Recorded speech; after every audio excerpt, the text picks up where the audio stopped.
Doctor Agarwal's கண் மருத்துவமனை இலவச கண் பரிசோதனையை வழங்குகிறது. Book appointment now. காங்கிரஸுக்கு எப்பவுமே சமூக நீதிக்காக யார் யாரெல்லாம் போராடுறாங்களோ அவங்க பேரில் பாசமும் மதிப்பும் உண்டு. அதில் எந்த மாற்று கருத்தும் கிடையாது. ஒரு மரியாதை நிமித்தமாக சந்தித்தோம்.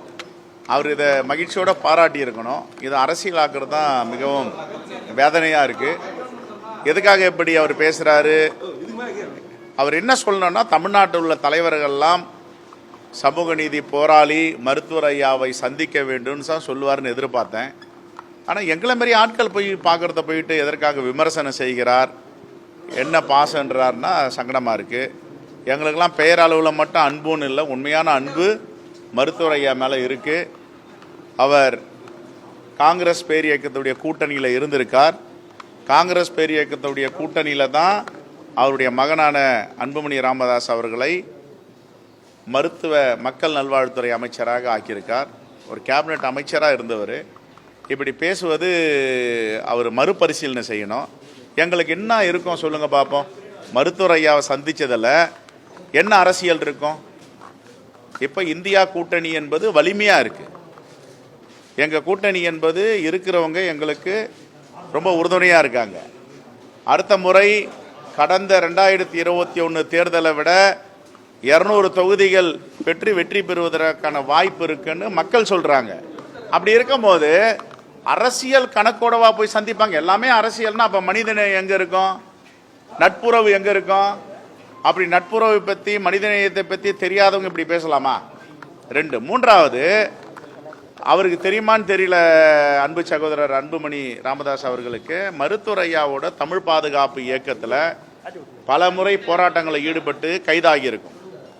அதுக்கு முன்னாடி இன்னும் 10 ஆண்டுகள் முன்னாடி பார்த்தீங்களா, தலித் கூட்டமைப்பு, பிற்படுத்தப்பட்ட மக்கள் தலித் ஒருங்கிணைப்பு இந்த கூட்டத்தில் மாநாட்டெலாம் கலந்துருக்கும். இது மருத்துவர் ஐயா ராமதாஸுக்கு தெரியும். இவருக்கு தெரியறதுக்கு வாய்ப்பு இல்லை. அப்போ ஒன்று படிச்சுட்டு இருந்திருப்பார், இல்லை ரொம்ப இளைஞராக இருந்திருப்பார்.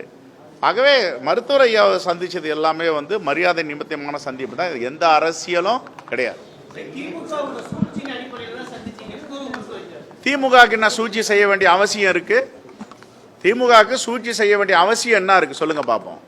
இப்போ எங்களுக்கு கூட்டணியில் கட்சிகள் இல்லை, இன்னும் தேவை இருக்கு அப்படின்றதுக்கு சூழ்ச்சியா? அது மாதிரி சூழ்ச்சியே இல்லையே. இந்தியா கூட்டணியை பற்றி வலிமையா இருக்கிறோம். எங்க கூட்டணி என்பது அடுத்த தலைமுறையை உருவாக்குவதற்கான கூட்டணி. பாசிச சக்திகளை, மதவாதிகளை தமிழ்நாட்டு மக்களிடமிருந்து காப்பாற்றுவதற்கான, தமிழ்நாட்டு மக்களை பாதுகாப்பதற்கான கூட்டணி. முருகன் என்ற பெயரில் ஒரு முருகன் மாநாடு நடத்துவது, மத ரீதியாக பிரிப்பது, பிரித்தாளும் கொள்கை நடத்துவது, இப்படிப்பட்ட சூழ்ச்சியாளர்களை முறியடிக்கும் கூட்டணி. இந்த சூழ்ச்சியாளர்களுக்கு உறுதுணையாக இருக்கின்ற அரசியல் கட்சிகளை அடையாளம் காட்டுகின்ற கூட்டணி. சமூக நலத்திட்டங்களை இந்தியாவில் இல்லாத அளவிற்கு தமிழ்நாட்டில் பெருந்தலைவர் காமராஜர் கல்வி கண் திறந்தவர். அதற்கு பிறகு ஒரு திட்டமாக தமிழ்நாட்டில் சிறப்பான திட்டங்கள் நடந்து கொண்டிருக்கின்றன. என்ன தேவை இருக்கு? இதில் அரசியலே கிடையாது. இதே கேள்வியை அவருடைய தந்தை கிட்ட, சமூக நீதி போராளி மருத்துவர் ஐயா கிட்ட கேட்க வேண்டியதானே? அரசியலா பேசுனீங்கன்னு. அரசியலே பேசலையே. நாங்கள் அரசியல் பேசுறத நான் சொல்ல போறேன். ஆமா, எங்களுக்கு என்ன இருக்கு பிரச்சனை? ஒன்றும் கிடையாது. ஆமா, அரசியல் தான் பேசணும்னு சொல்ல போறோம். நாங்கள் அரசியலே பேசலையே. இது உண்மையிலேயே வருத்தம் அளிக்க வேண்டிய. ஏன்னா ரொம்ப நல்ல மனிதர் அன்புமணி ராமதாஸ் அவர்கள். அவர் இருக்கிற இடம் சரியில்லை. Right man in the wrong டைரக்ஷன்ற மாதிரி ஒரு மதவாத சக்திகளோடு சேர்ந்திருக்காரு. அப்புறம் அப்படி தான் பேசுவார்.